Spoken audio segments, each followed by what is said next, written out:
Awesome. Exactly. .com. All right, we're live. Let me know when y'all are ready.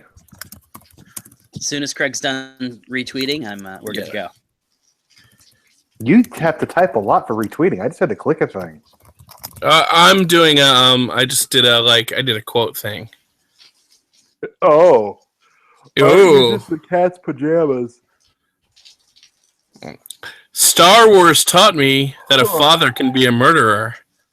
Ooh, I should tweet that. That's true. Is it too soon? I would say it's too soon to tweet that unprotected, just because the father didn't kill. Well, plus the father didn't kill the kid in Star Wars. Yeah, but they fought. That was just on TV right before I. Star Wars taught me that a father can be evil.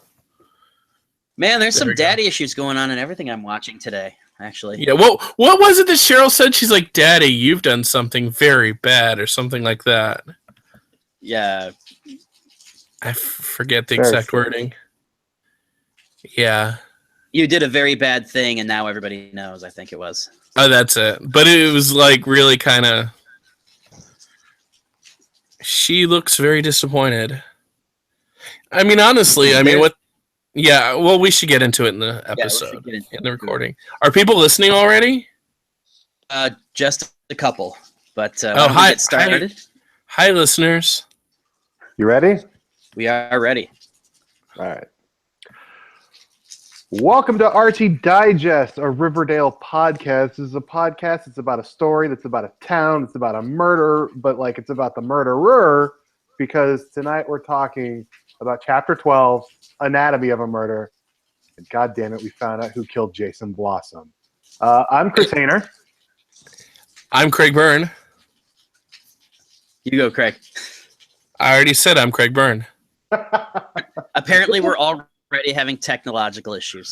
And I'm Russ Burlingame. Gentlemen, Riverdale, we're going to be recording on a better format. Can we just jump right in and say it? Clifford Blossom is the murderer. Holy cow. Yeah. No, I think the almost as big of a shock, though, was that we actually do have incest on the show, and it's not Cheryl and Jason. It's Polly and Jason. That's the weird thing. The murderer being revealed was not anywhere near the big twist of the episode that caught me off guard. And also the notion that Penelope Blossom was weirdly okay with the incest. Well, here's the thing. Do we know for sure that Penelope Blossom knows? She seemed to find out here, Was it Clifford who said something along the lines of, well, those babies are the most perfectly blossomed thing. That's true. I can't remember what He's a creep. Oh, it was like pure blossom or something like that. Yeah. It was very much like there was almost a sense of our third cousin. That's even better. Yeah. If only it was a second cousin. Damn it. Yeah, I mean, finally an incest couple on the CW. Who would have known? Oh, I'm not even. I'm going to stay away from that because I got death threats last time I talked about that. So no. And I already got one phone call today that we can't talk about on the air. So. But yeah, I think about it now, though. Now that the incest thing has come out, I wonder what Madeleine particularly was thinking when we would ask her the incest questions all the time.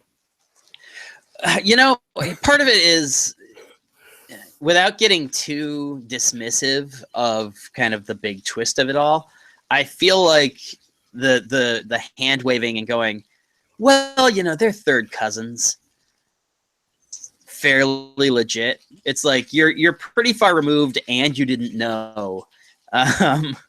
And they made a point of saying the babies were healthy. Yeah.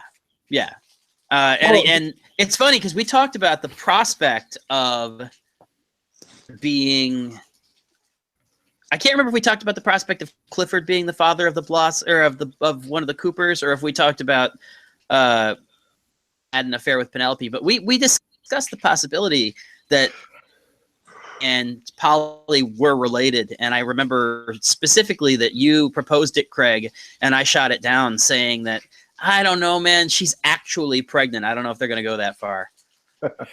By the way, I don't know if the final recording is going to sound like this, but you had a few words just drop out there, Russ. Well, I'm doing a backup record on my Okay, cool. screen recorder, so I can kind of use it as needed. Yeah. So I had this discussion with a friend who watched the episode a little bit earlier. You mentioned the fact that they're third cousins, so you don't really have to worry about the health problems that might come with an incestual pregnancy when you're that far removed.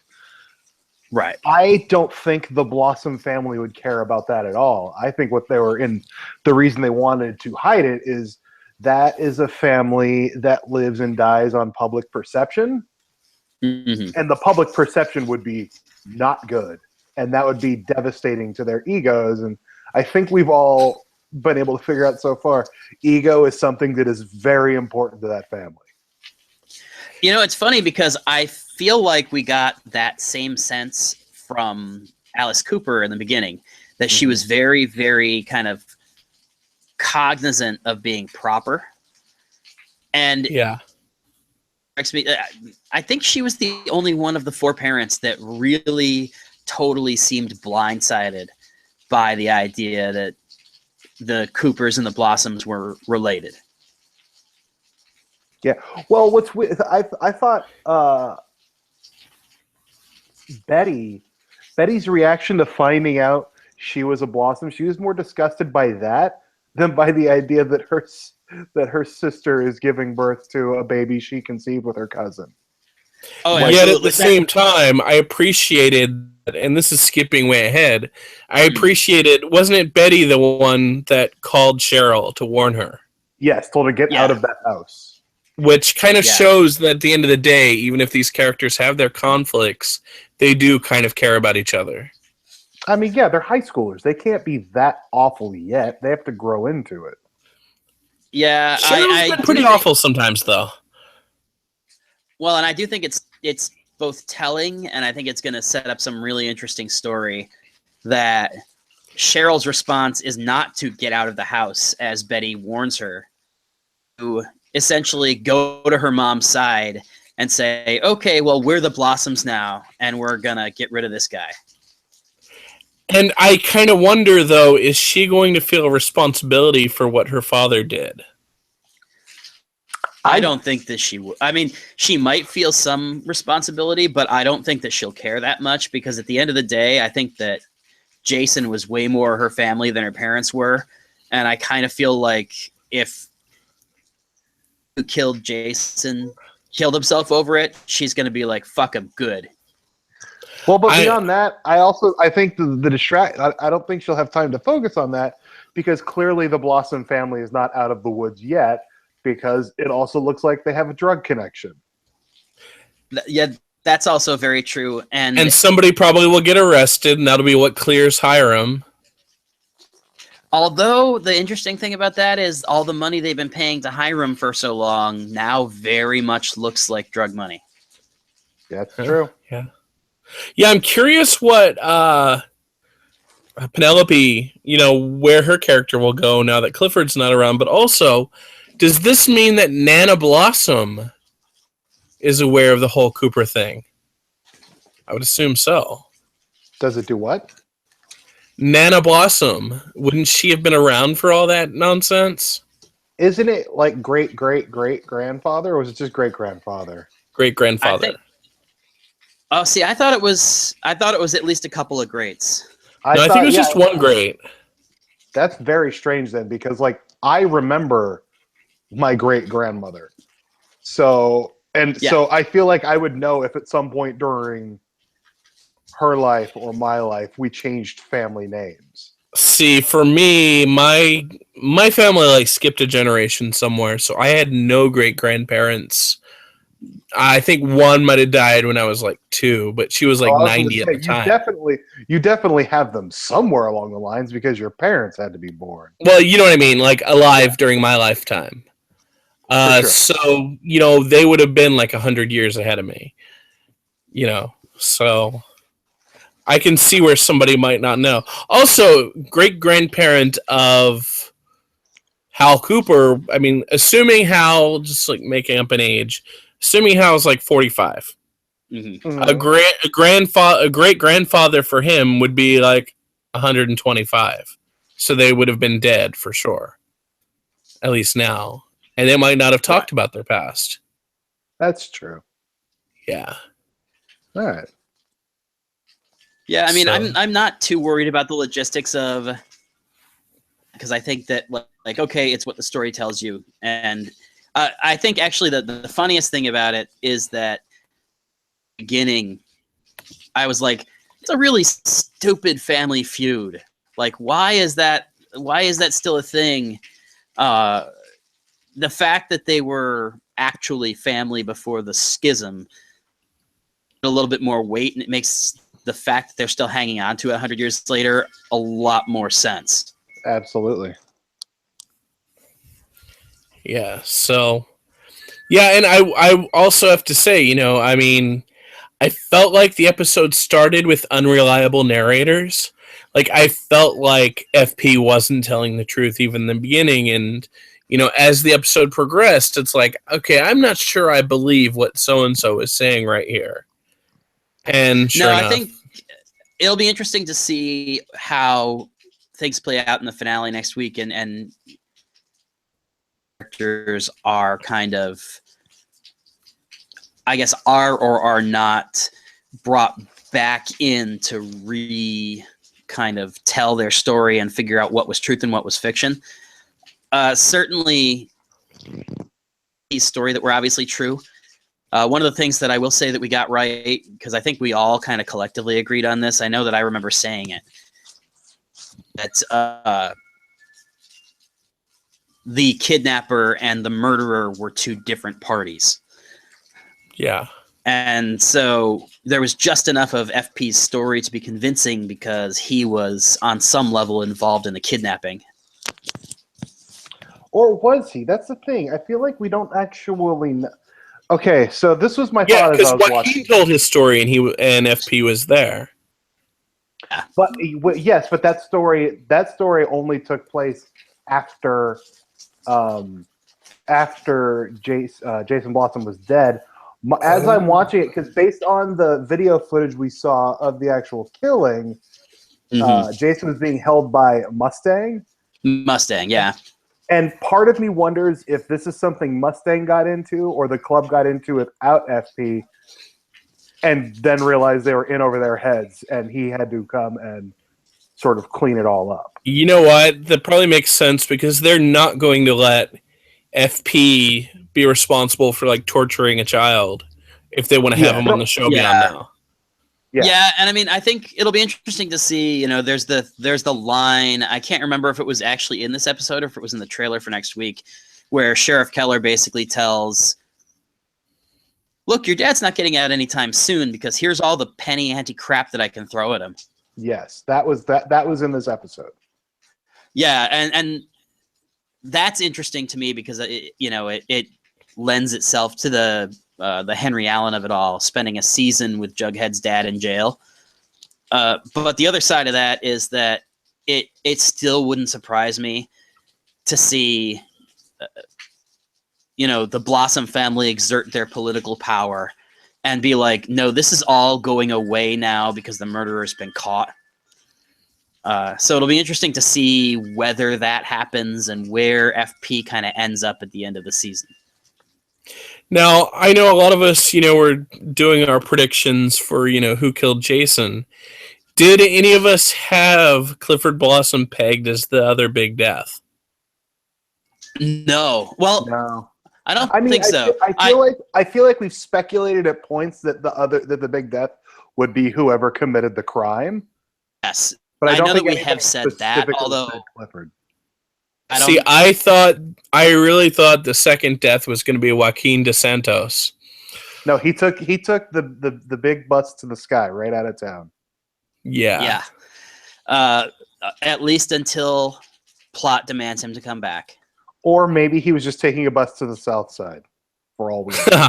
That's true. Yeah, I think they do need to go to the south side fairly soon. Spoiler, everybody.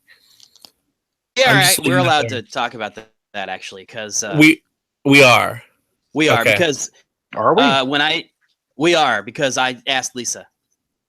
Oh, we're going to Southside High next week.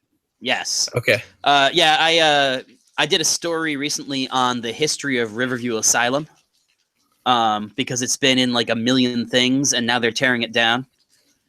And wait, is that where we were? Yes. Yeah, it's been in like 6 episodes of Psych, a bunch of episodes of the X-Files. I know another show is on. Don't fucking say Smallville, I swear to God. It's I didn't say you did. True though, yeah. It was the lab where Dr. Manhattan was born in Watchmen. It's just one of those, like, it's got a creepy old asylum vibe to it, so everybody's used it. And that's where Polly was earlier this year. So Southside High is also Saint whatever. The Sisters of whatever it was. Yeah. The Sisters of whatever it was. I like that name. But when I reached out to publicity to make sure that we weren't getting anybody in trouble, I said, hey, just because it would be interesting for the story, would it be okay if I mention the fact that it's Southside High later this season? And she said yes, as long as I didn't publish any photos of the place dressed as Southside High. I have so many photos. I have 2 or 3 just because I was like, hey, most of the time they were actually, one of the things that's really interesting is that apparently because other places on that campus are still an active mental health facility, technically you're not supposed to be able to take photos on the property without the express written permission of management. Oh, darn, I hope they don't get me fired from my job. What's up? Sing. But anyway, yeah, we got off on a tangent there because High. But yeah, you're gonna see Southside High next week, which, like I said, we are allowed to say because I've checked. We should also point out, I know we talked about this before we started recording, but for those of you who listened to our most recent episode, for episode 11, to Riverdale and Back Again, we mentioned that we'd have a special guest in our next show.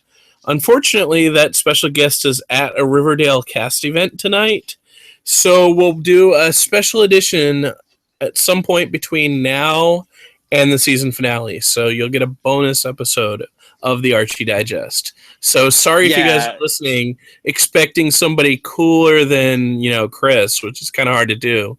Good but luck. There you go. Yeah. Yeah, and I will say that when we were talking about it, I wanted to have that person on during like an episode where we were breaking down something important for their character.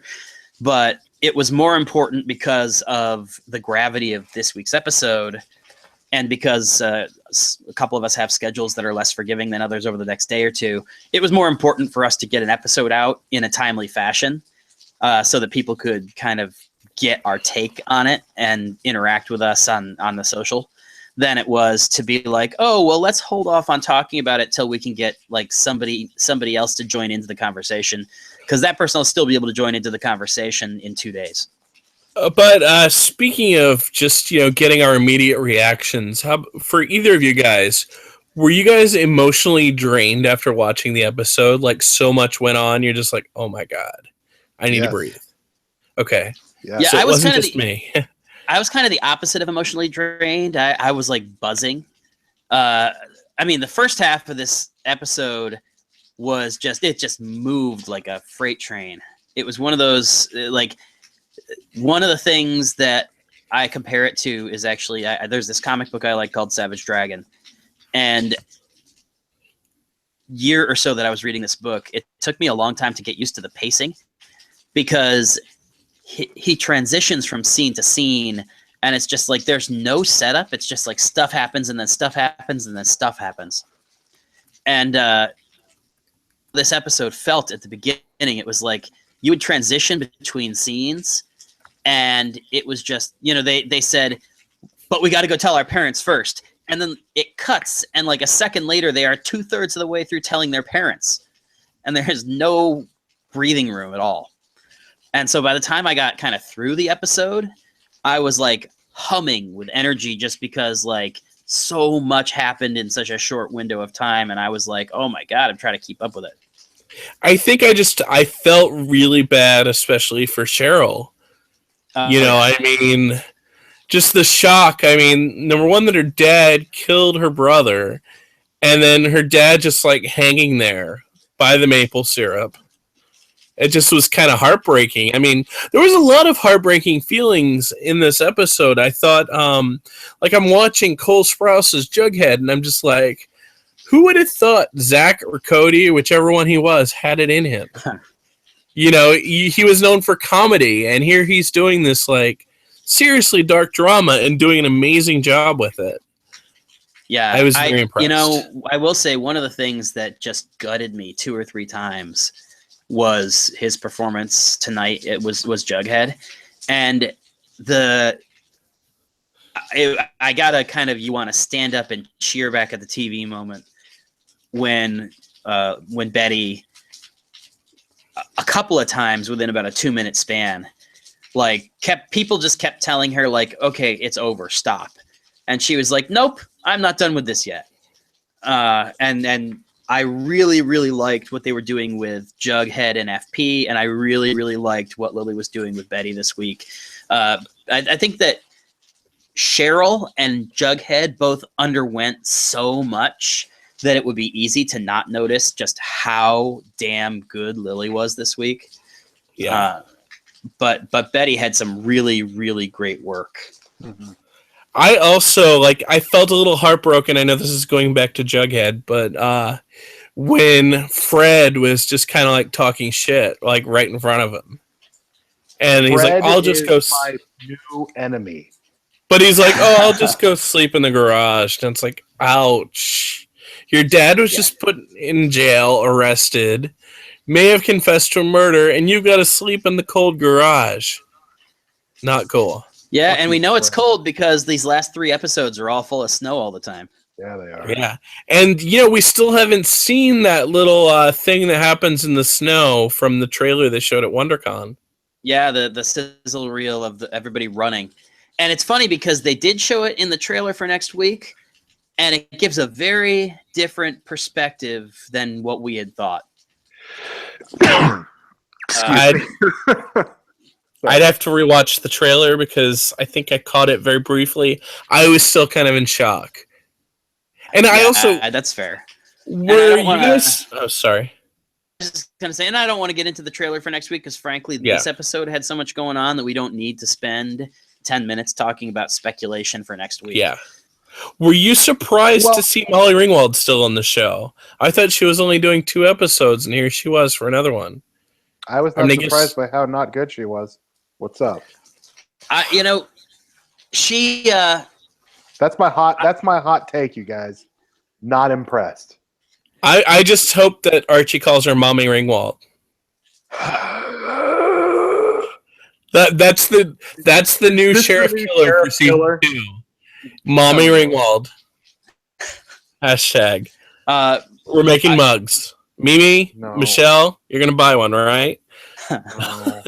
To answer your question, though, I wasn't surprised. I think her cameo at the end of 9 or at the end of 10 didn't count towards the 2 episodes. Yeah, because there were 2 episodes that she was very much a part of, and then there was the episode that they advertised as the Molly Ringwald episode, but she showed up for 4 seconds at the end.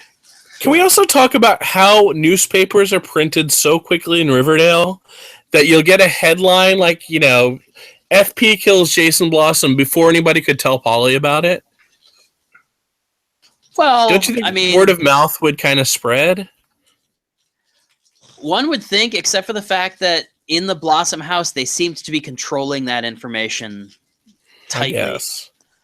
I mean, even before, at the end of last week, the weird conversation that was going on with the Blossom parents. I don't know. I'll buy it because I feel like part and parcel of being in the spooky old house is being cut off from the rest of the non-Blossom world. But this is a strange world where the Blue and Gold reports on JFK being dead, so It's true. Journalism's weird, but at least people do the journalism thing, unlike Iris West and Cara Danvers, who seem to skip out on it a lot of the time. Fair, although Kara at least got some reporter stories in the back half of the season. Although but I found it really bizarre. Tangent, sorry, I'll be quick. On Supergirl, I guess it was last week, where she goes as Lena's guest to an event and starts asking questions. That's not cool. Yeah, But- that was a weird one. But again, Yeah. Well, to be fair, she was Lena's guest to a TCA party, so it's okay. Oh dear. And everybody's like, "What's TCA?" So we're just gonna skip that. Yeah. So I'm like looking at my notes that I tweeted while I was watching.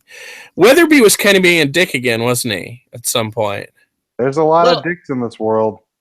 You know, he was and he wasn't though, because I mean, here's the thing. There were a lot of people being really kind of dickish to Jughead this episode. The one that I probably would take the least issue with was Weatherby, because while he was being abrupt and dickish, as the principal of a school where like one of your kids just got murdered, if Jughead comes in and like by his presence, you know that there's going to be a disruption. And moments after he arrives, somebody tries to assault him. Like Cheryl, it's like, damn, Cheryl. So to me, like I yes, he was being a dick, but I feel like he was being the most justified of dicks in this episode, because as a principal, like his primary responsibility is to make sure that nobody gets hurt at school. And if people are going to try to make a move on Jughead, good, he ought to be going home. Well, looking at Jughead for a second, I believe, all three of us have talked to Cole about Many playing the times. character throughout the season, and how he was looking forward to like getting into like the darker stuff, the darker side of Jughead, and some of the woman hate, like the things you'd be like, I don't understand how this would work when you were talking to him earlier in the season, and then at a certain point through everything in this episode, so much bad got laid on this kid to the point that his own father was arrested for murder. His solution was to call and ask his mom if he could come see her, and she said no.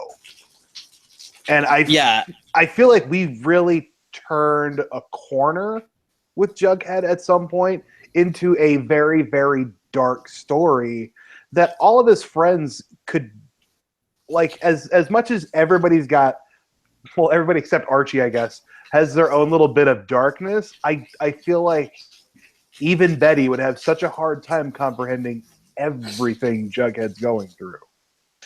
Yeah, and it's going to be really interesting to see how some of that plays out. Certainly, I think one of the things I was talking about earlier, the idea of like, okay, so what happens next with FP? If he doesn't get home, what happens with Jughead? Because his Jughead mom takes over the trailer. not 18, and I don't know. I feel like Jughead's mom didn't know when he said when he invited himself over. She didn't know that his dad was in jail for murder. You know, there have been comments from the showrunners that one of the two big relationships will be up in the air at the end of the season. And when we were visiting the set, I know Cole had said something along the lines of, you posted the video, Craig, where he says that, you know, towards the finale is when you start to see the classic love triangle starting to take shape. It's going to be basically stuck in Toledo for the summer. And when we come back, Betty's going to have developed feelings for Archie again. Petty, you can do better than that. That sounds yeah. If I'm being completely honest, that just sounds kind of boring. I don't know that Jughead will actually go to Toledo. That I find that interesting because I don't know what he'll end up doing, and I like that I'm not sure what he'll end up doing.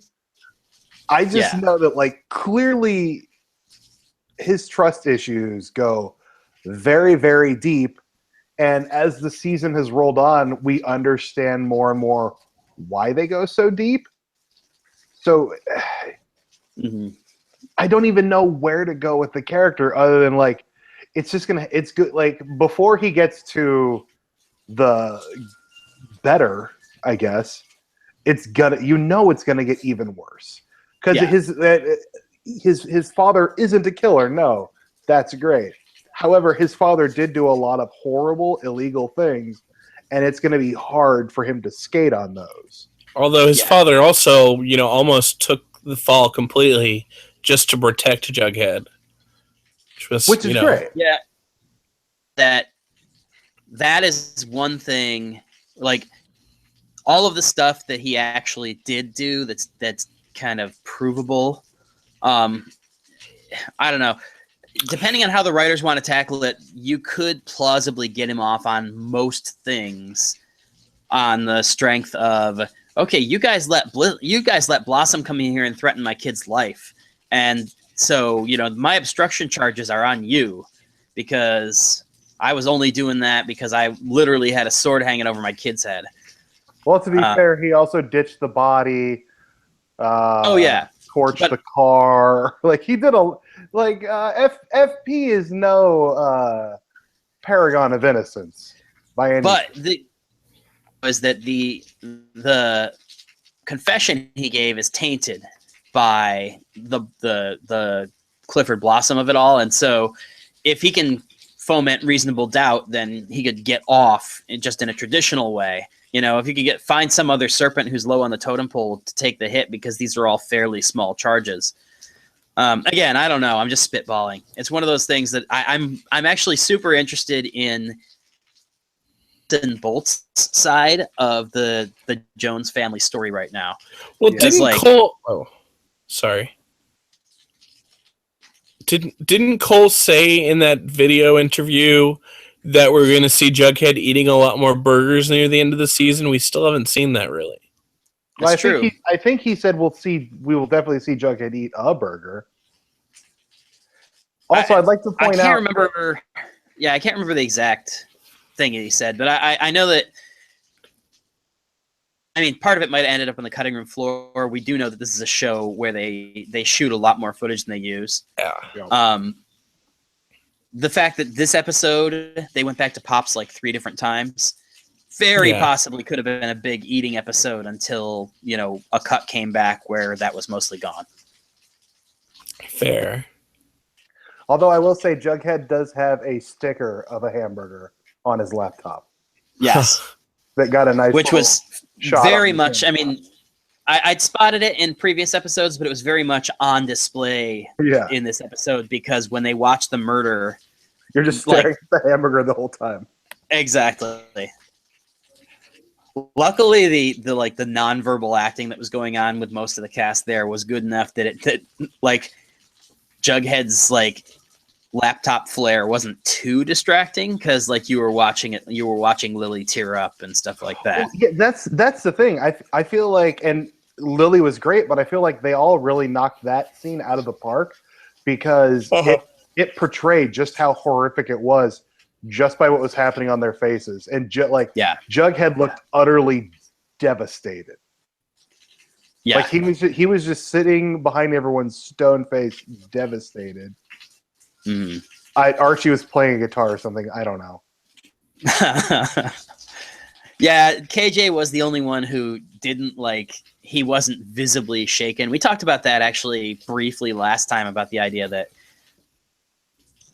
when I said, well, they didn't seem that shaken by the parents or by that it would be one of their parents. It was yeah, but KJ was kind of just non-responsive. So you wondered if he was in shock. But yeah, I mean, But there's also things that don't make any sense, that still don't make any sense, like the whole thing where Archie filled in for Jason at the Maple Festival thingy. How does that fit into everything? I wonder whether, because they brought in all the weird, distant relatives that are all apparently part of the, the board of directors or whatever. I almost wonder if it's one of those things where they would stand to lose like part of their share to the Coopers if things broke the wrong way. I don't know. I think that the Archie, like that part of it, I don't think that we're ever going to get a totally acceptable answer as to why it was so important that they had Archie there. I think that the real answer is that it was setting up this idea that control of the company and control of the family legacy was slipping away from Clifford, and that they were doing whatever they needed to do to try and reestablish it. And here's another probably dumb question, but are we to assume that Penelope did not know?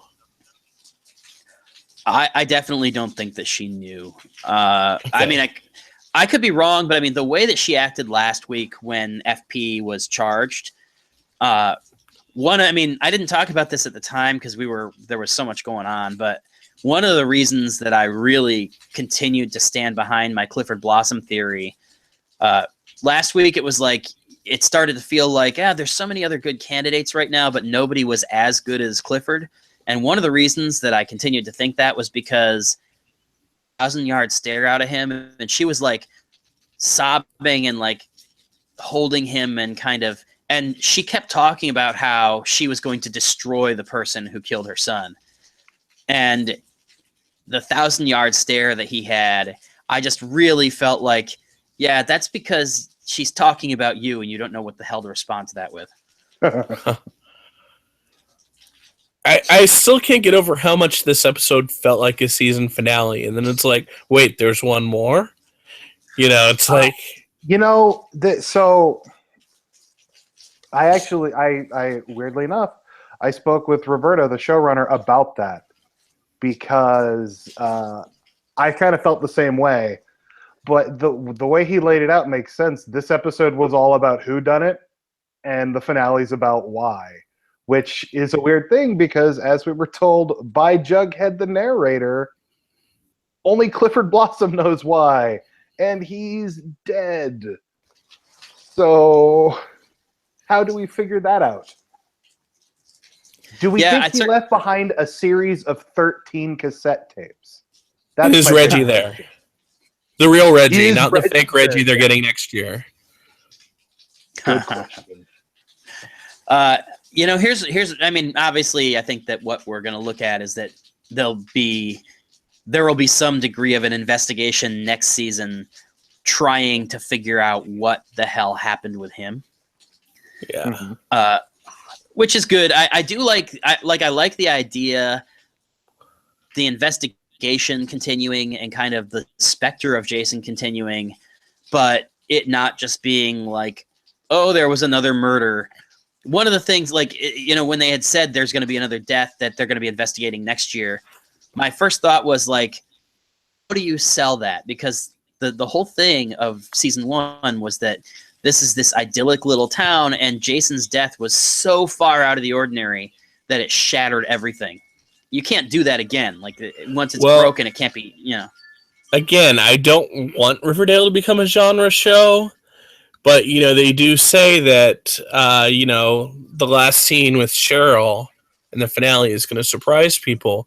What if Cheryl goes to see Sabrina?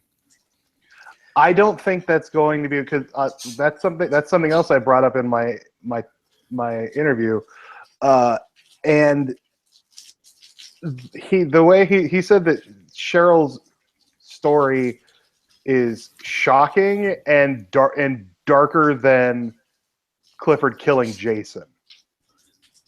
Bringing Jason back, but bringing Jason back as a zombie is pretty dark.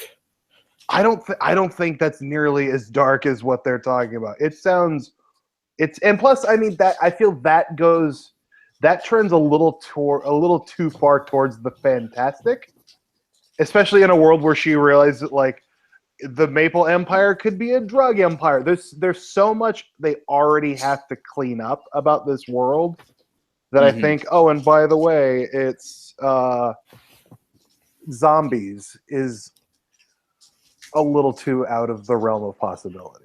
Also, notice this is the first episode where Jason Blossom spoke even though we didn't hear his voice. You saw him talking on one of the videos. That's Oh, true. did we? His lips I wonder moved, if at Trevor's least. going to get to speak in the finale. Yeah. I just hope he's there next season. In flashbacks.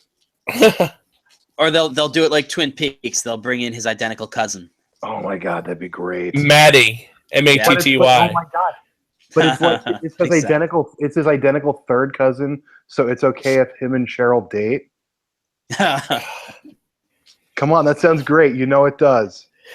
I think actually Jason Blossom's killer was Jason from the future, an alternate future where his face is scarred.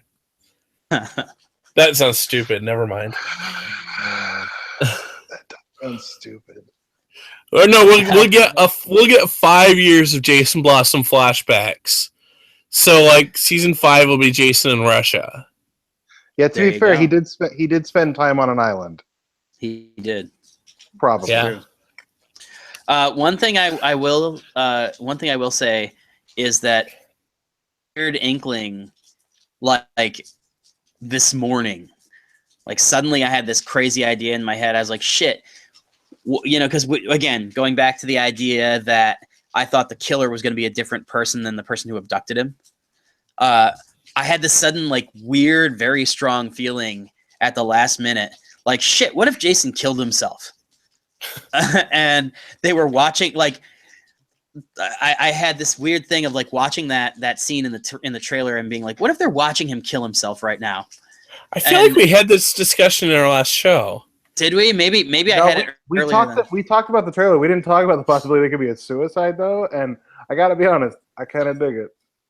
It's just one of those weird, like, I had the idea and I was just like, man, that would totally screw up these kids. Like, Yep. probably worse than seeing the murder, seeing him kill himself and having no idea why. I kind of want But that. that's to happen. that's kind of what we ended up with this, like, with the idea that they don't really. I mean, here's the thing. I think they did give us enough. Like, they gave us enough context clues that, from the perspective of the police, I think this investigation will be closed, because it's like, okay, well, we have enough motive that we're not going to keep digging, because we know we got the right guy. At a certain point, I feel like Keller's interest in this case has to disappear, except for as it pertains to the drug empire. Yeah. But next season, Keller is the one that's the killer. Probably. Season 2. You know, being friends with you guys is really hard sometimes. It's really Well, hard. I will say. And we know his first name now. Tom. It's Tom. Somebody asked the writers that on Twitter, and Oh, nice. yes, he's Sheriff Tom Keller. I believe Mimi asked. Oh, good to Michelle, know. yeah, Your Michelle favorite is listener, the amazing. one that thinks you're amazing. Yeah, Michelle is amazing. She's like cooler than all of us. Her and mean, Betty and Juggy. Now that she I was- got I an was in answer out of it. Spider-Man. That's pretty cool. Yeah. But yeah, so what haven't we covered in this episode? I mean, there was so much ground to cover. How about that bit where Penelope is like dragging Cheryl into like the barn where eventually Clifford offs himself, and she like grabs her forcefully and is like, "Do you want to see what's going on?" That was What's really intense, too. interesting? What's really And she interesting didn't to actually me, show her what's going on. I don't think she was like, "Look, drugs." No, she's like, "Look, syrup. This is our empire." the thing though, they did cut away. I wonder if I wonder if the drugs are on the ground not because it was like Clifford's confession, but because they had already played that out off camera, and it's just like, I don't know. I think one interesting thing that we're gonna have to explore is, what did Penelope know? When did she know it? And honestly, there's got to be, like, I think the question's gonna come up at some point in season 2, maybe even next week, whether he took his own life of his own volition. Yeah, I would assume that'll come on. If that doesn't come into play, I'll be very surprised. Yeah. I'll say that. Certainly, I mean, it's definitely like once he's caught and there's no upside, absolutely see her essentially forcing him to do. I don't know that she could do that in front of Cheryl. Although, again, I don't know how completely like I could see Cheryl getting pretty emotionally detached once she found out that somebody killed Jason. Like sure. Yeah. So I could see Cheryl and her mom essentially doing whatever once they knew that they were a unified front against who did this to them. Yeah. Do either of you think that next week's episode will have happiness for anyone? Because this was pretty dour week. I think it's going to be. I don't know if happiness is the right word. I suspect we're going to get a lot of bittersweet stuff. Like I think Veronica will be fine. Probably, although, man, I think she's not going to be like one of the things I do remember tweeting was when Hermione was like, "Oh, great news, your dad's coming home." I'm just like, man, Hermione has a really strange definition of what great news is. I think that one of the parallels that we haven't talked a lot about in the last couple of weeks is Veronica and Cheryl. Yeah. Realization of what their families really are. And I think that with Cheryl, her identity is so wrapped up in being a blossom that the tumor has been excised. She can rejoin the sick body and still be happy. I don't think that's true for Veronica. I think Veronica has made herself too good a person to accept what she now knows about Hiram. And so I think that she'll be fine in a lot of ways, but I do think that she's going to have I think that there's going to be a real sense of melancholy and bittersweetness about seeing her dad again. I really liked that scene between Veronica and her mother, too, where her mother just wants to leave. And, you know, Veronica's like, what, like we left New York? And it just was like, I don't know, those two characters have a really good relationship and interaction, and I like to see what they add to each other. So I really appreciated that. Yeah, I really hope that I'm at this point, I'm assuming that the season big bad next year is going to be Hiram. And he becomes a bigger force in the community and he looms large in a different way next year than he did this year. I hope that relationship remains largely intact. I suspect that early on we're going to see Hermione siding with Hiram over Veronica, and I'm hoping that their arc next year is figuring out that that's a bad idea. If you check it out on my K-Site TV YouTube channel, I actually asked Roberto about Hiram and if Hiram will hate Archie as much as he does in the comic books. And I got a pretty amusing answer. Oh, you watched it, so yeah, I had fun with that. So you probably appreciated all my comic book questions, right, Russ? Oh yeah, absolutely. Yeah, even though I got the name of the Reggie Dies story wrong, or whatever I want to call it. But we've been talking a lot, and we've actually on this show we've talked about the idea that everybody thinks, you know, Sabrina, Hiram, and we were wondering, is there anybody else we might introduce in the finale? He came up with that Katie Keene real quick, pretty quickly. Yeah, I noticed that too, but I appreciated that. Yeah. I just you asked him like, okay, Sabrina, Hiram, is there anybody else?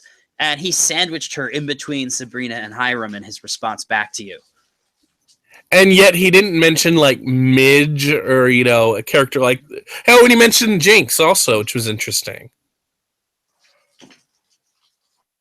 I mean, he also mentioned the Red Circle superheroes, which I think we all collectively can agree is probably not going to happen on this show. But or on the CW, which has about 8 too many superhero shows as it is. Fair. You know. Although I still want my Archie meets the Punisher. Mm. Yeah. Or vibing over to Riverdale. That'd be fun too.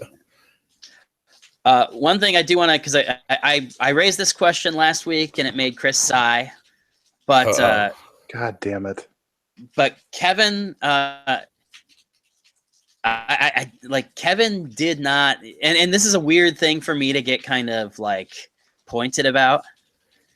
But once it became clear that somebody had planted evidence on FP, he did not step up to the plate in the way that Betty and Jughead did earlier and confront his dad and say, what is going on? And what, you know, I guess that might just be me like thinking that he should have, but to me that felt significant. The fact that it was a thing that so many of our characters had to like go through, and it was a reality that 3 of the 4 main characters had to consider and to face. Maybe his dad is that authoritative kind of figure where he's just like, I don't want to screw with him because he's grown up with Sheriff Keller. He knows you don't. It's very possible. I mean, to me it stuck out because it felt like this week. And again, all like Sheriff Killer jokes aside, like having a real serious conversation about character, like it felt like that was a question that probably could have and should have been asked this week is like, okay, Dad, what the hell's going on? Because it seems like this investigation is not being done right. That would also open the can of worms about who Kevin is dating, which is a conversation he probably did not want to have with his father. Well, he very obviously didn't want to have with his father because here's actually an interesting thing. In our first podcast, you guys said something about how Kevin and Moose had been dumb because they let Sheriff they reported the body without splitting up. No, I think it's to draw the distinction between Archie and Grundy and then this couple that like you don't obstruct the police investigation. That's a bad thing. In this finale though, Kevin did it. In this finale, Kevin and his boyfriend split up out of Dodge before Archie called the cops because they wanted to keep Joaquin out of Sheriff Keller's radar. And also you don't want, I mean, there's a big difference between hooking up with a football player and hooking up with one of the Southside Serpents. Oh no, totally. And I mean, it's not a perfect like corollary, but I think that from a writing and a storytelling perspective, the fact that this murder mystery started with Archie lying and Kevin being honest with his dad, and then this murder mystery ended with Kevin being dishonest with his dad and Archie stepping up and being the one to call the cops. That can't have been an accident. Maybe we'll find out in a week.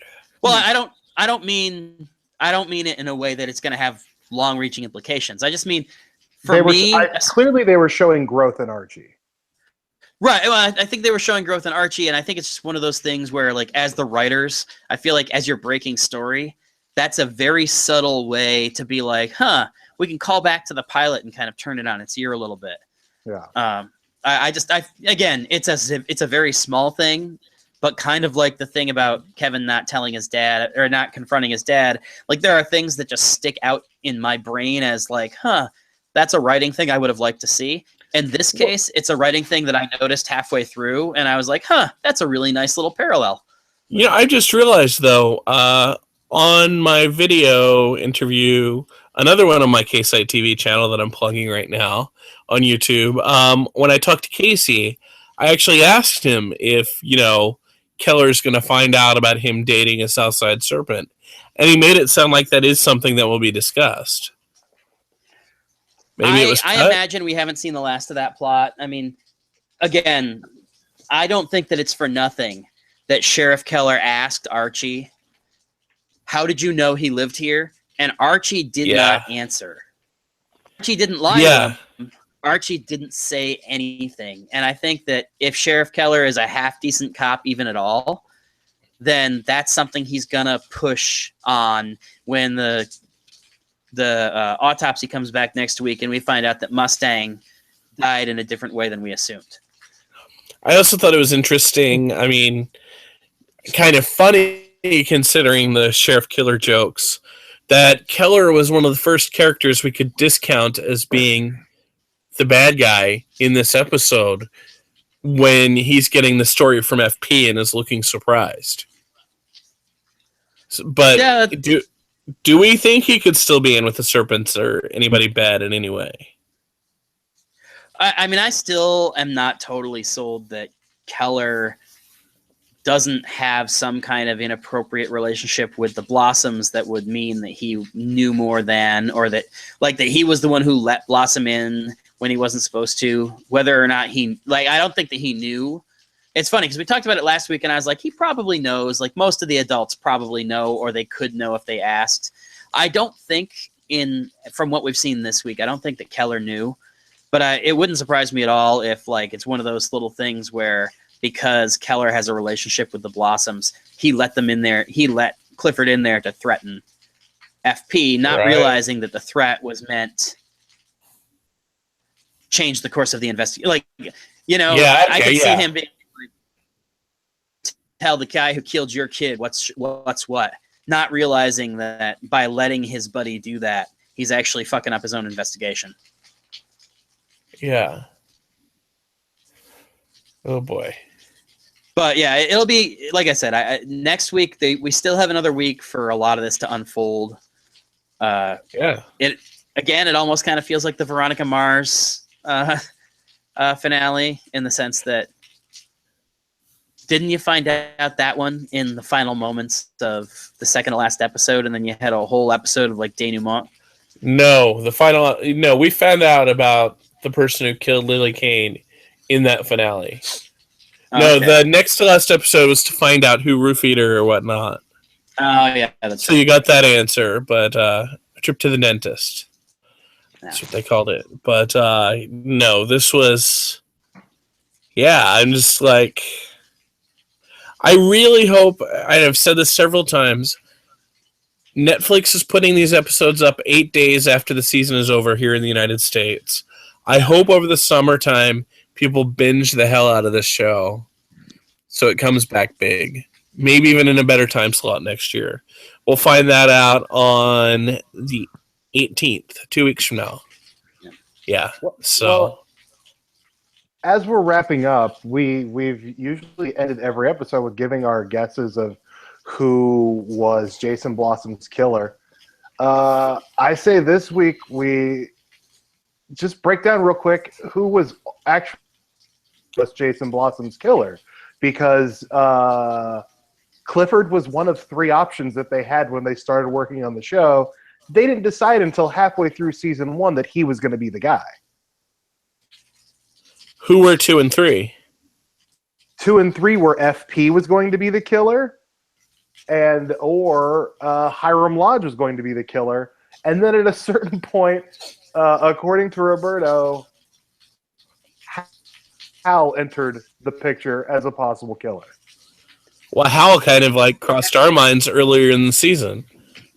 He sure did. Hal was the first of the adults that kind of, for me at least, went in and out of the positive, because it was 2 or 3. I felt like, oh yeah, this guy's a real good suspect, and then 3 or 4 or whatever it was when he stole the stuff, I was like, this is way too early in the season for them to have given it up. So, do you know another just random thing I just thought about comparing? They went into the show having 3.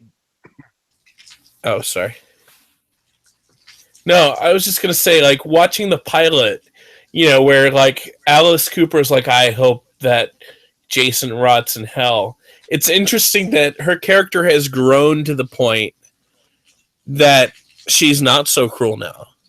And just, by episode 12, I mean, yes, she has her opinions, but I think she has more hate for whoever would have killed Jason than hate for Jason himself now. So yay for character growth. I didn't hear anything you just said. Sorry. Character growth. I agree.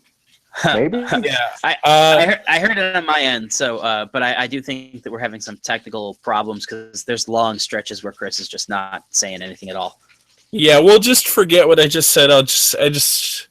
Never mind. No, leave it at that. No, hooray for character growth, Craig. Okay, so I was saying how it's interesting that in the Riverdale pilot, Alice Cooper was just I hope he rots in hell. And by episode 12, it seems like she's more concerned with whoever killed Jason and that person rotting in hell instead of Jason himself rotting in hell. I love Alice Cooper to death. Well, I there will you go to the ends of the earth for that woman. Are you kidding me?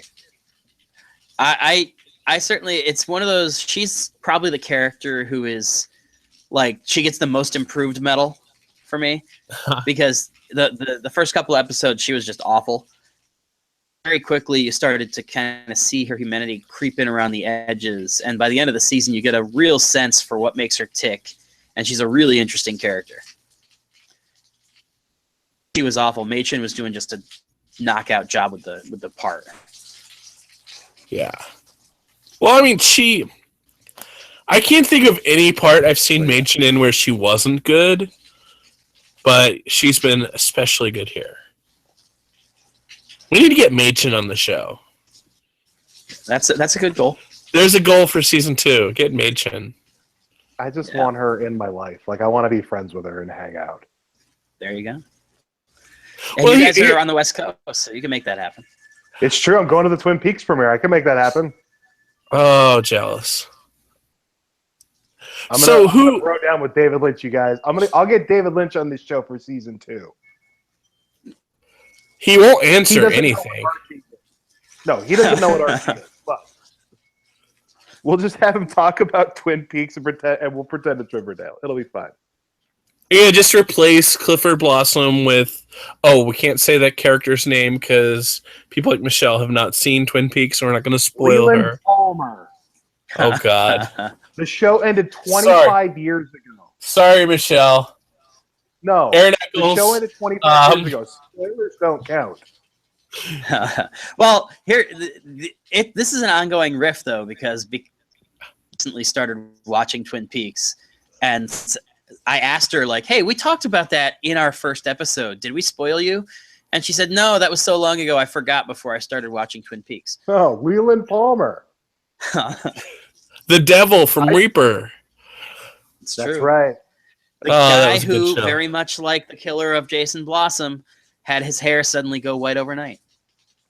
See, I was wondering if that's just because the Cooper side of his family might not be all redheads. That makes sense.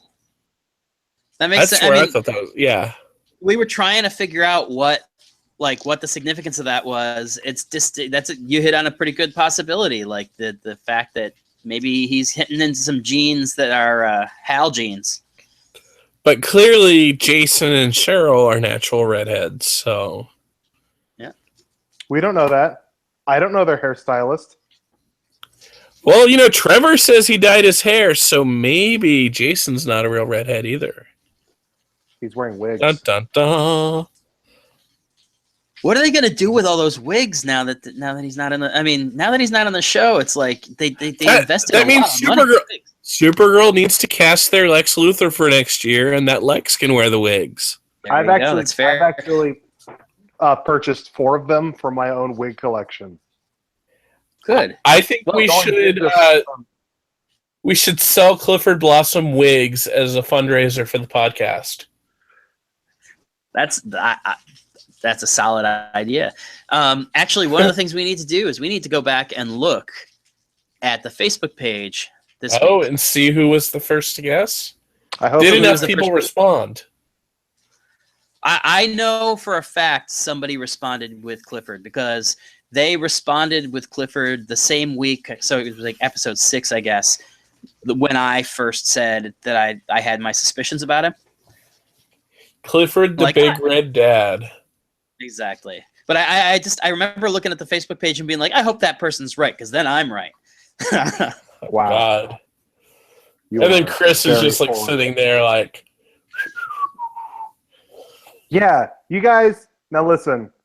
Now that we've gotten there, I guess I could say that I somehow accidentally found out the answer to this mystery so long ago, and it's been really hard not to say anything. Well, that's why we kept saying Sheriff Keller, because you would protest the most at that one. No, probably purposely. He's an officer of the law. Yeah, they don't do anything wrong. I mean, never. That's true. You make a valid point. Maybe he did do it. I'm not gonna have time to drop the "I am the law." Oh, you don't listen to the show. Yeah. I am the law. Well, there was 2 episodes in a row where you said that he's the law, and the second time, I pulled up Sylvester Stallone quotes and I dropped them into the episode. Nice. Wait, so check this out, you guys. I'm looking at our Facebook page right now. The first person to correctly identify Jason Blossom's killer here on our Facebook page will get this sweet Jughead hat I bought online.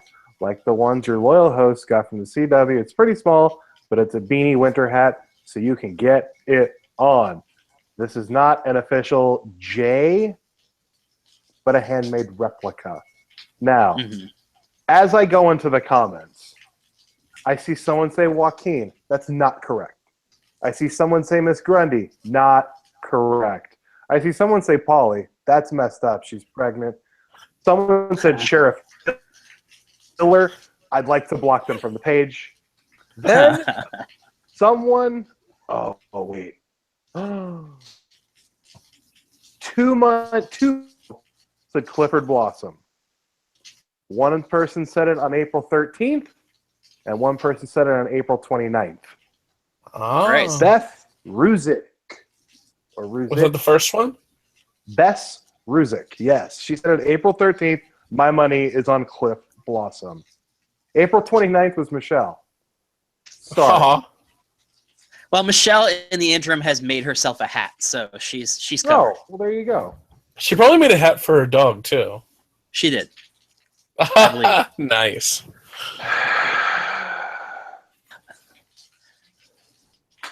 But yeah, so that's the thing. I still have that sitting in my desk drawer. That's gonna have to get mailed out to Bess, along with I do have a framed 8x10 photo of Pops that I have to send out to somebody who donated to the podcast to help keep our lights on.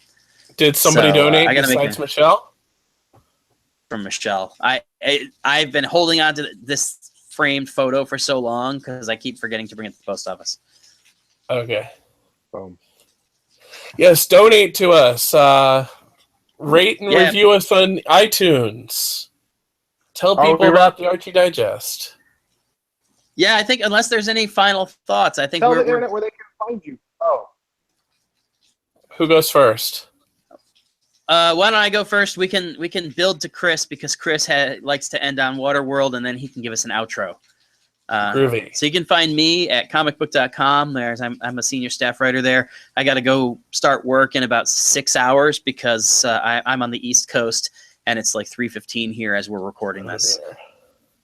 Also find me on Twitter at Russ Burlingame, RussBurlingame, or at ECV_podcast, which is the Emerald City Video Podcast. We talk about movies, and tomorrow there will be a new episode in which myself and my co-host Zach talk about Guardians of the Galaxy Volume 2, which I just got back from about an hour ago, and Big Trouble in Little China.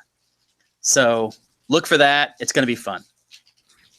And you can find me at ksitetv.com and a million other places, at ksitetv on Twitter, at Riverdale TV on Twitter.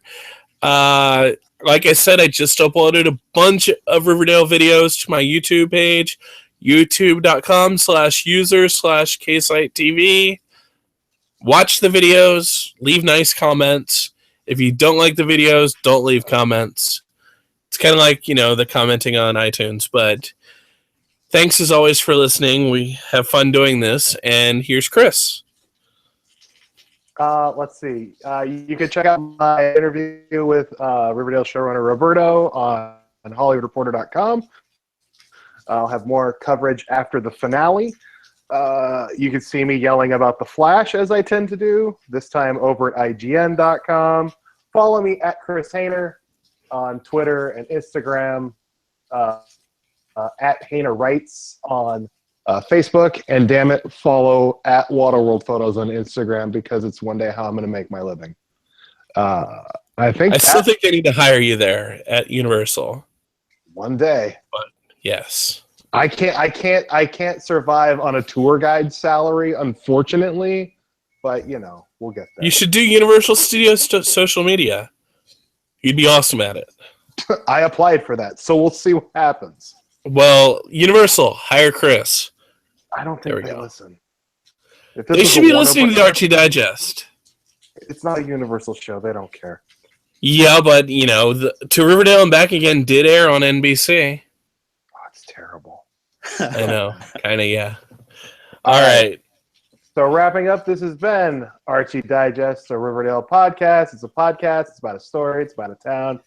We have 2 more episodes left in season 1, I guess we're calling it. We'll have a super secret special guest that, depending on when it records, I may or may not be here for. And then we'll talk about the finale next week, and it'll be awesome because none of our questions will be answered. There you go. And I have already begun putting the wheels in motion for what we're going to do during hiatus. It's just a matter of getting together with these guys and deciding how often we're going to record. So, are we going to record something about Josie and the Pussycats? That's all I that's said. definitely on the agenda. Yeah. Good. Are we going to record a podcast about the 1964 Archie pilot? I swear. If I can find a copy. It's on YouTube. Ooh. Yeah, let's do that along the way. But yeah, I'll send you guys messages. I have some other fun ideas that we can do. Dig it. Good deal. All right. All right, everybody. Talk to you next time. Are we done? Is it over? We are. We're done. Okay. Groovy. I don't